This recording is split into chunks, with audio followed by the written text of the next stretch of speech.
Greetings, friends.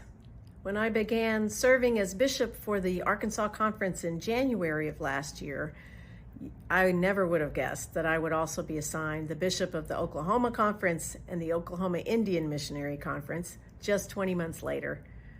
This change comes, though, as we seek to provide Episcopal leadership for the church that is both transformational and sustainable. And I am excited about the chance to be a part of this adaptive work. There will obviously be a significant learning curve during this initial time. There are already new things for me to figure out every day.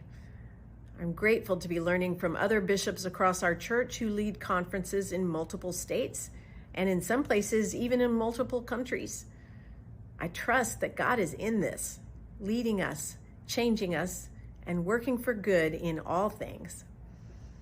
I will officially begin in this new expanded role on September the 1st, upon the retirement of Bishop Jimmy Nunn. Staff members of all three conferences have already been at work to coordinate my schedule. Through the fall, I will be present in all three conferences, with some priority being given to the state of Oklahoma. This will give me time to be on the ground at different points across that state during this early stage, getting to know new people and places. I plan to continue living in the Episcopal residence in North Little Rock, and I'll take some time to determine the best solution for lodging while I'm in Oklahoma. I've made sure that all of our staff administrators and directors have met the people holding their equivalent positions in the other conferences for the purpose of building relationships and discovering opportunities for collaboration. In addition, as I move back and forth, I will be in frequent contact with my assistants and also maintaining regular communication with conference directors and district superintendents. We'll use technology platforms, we'll use Zoom calls, and even old-fashioned phone calls to keep our working relationships productive, transparent, and organized. Be assured that I will continue to work closely with the Arkansas Conference staff to maintain our work, making appointments, equipping lay and clergy leaders, and building connectional relationships with local churches and the worldwide church. I want you to know that I am praying for you daily. I pray for our clergy who work hard to lead our communities of faith and to fulfill the many different tasks that fall to them. I pray for their own lives of faith, for their souls, and I pray for their families. I pray for our laity who love their churches with their whole hearts, who want to know the love of Jesus more and more.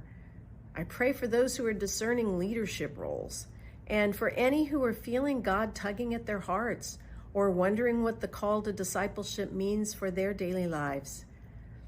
I pray for our district administrators and superintendents who work hard to stay connected to you, to assist you, and to minister to you.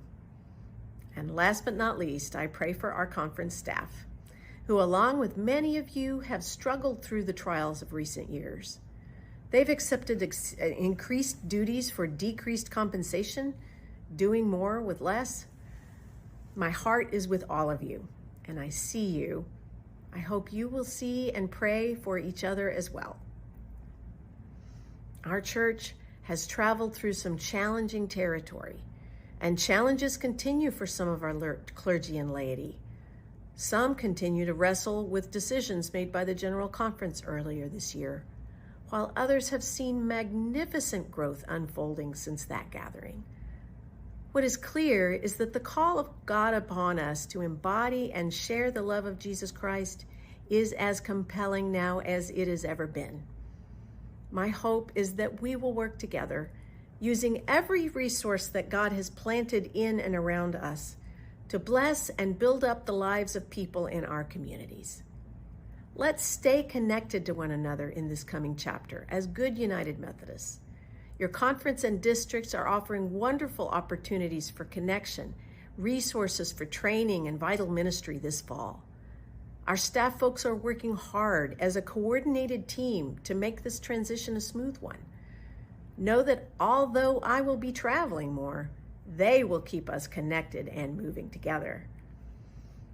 Some of you have asked how you can pray for me. I am asking God for an open mind and heart, ready to listen and learn. I am praying for energy, wisdom, courage, and a sense of humor.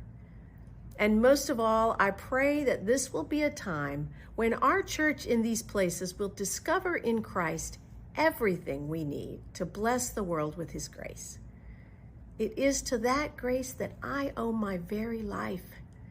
And if we can keep that kind of truth before us, we will surely prosper in the thing that God sends us to do. May this be our prayer and our task and our hope. May God bless you.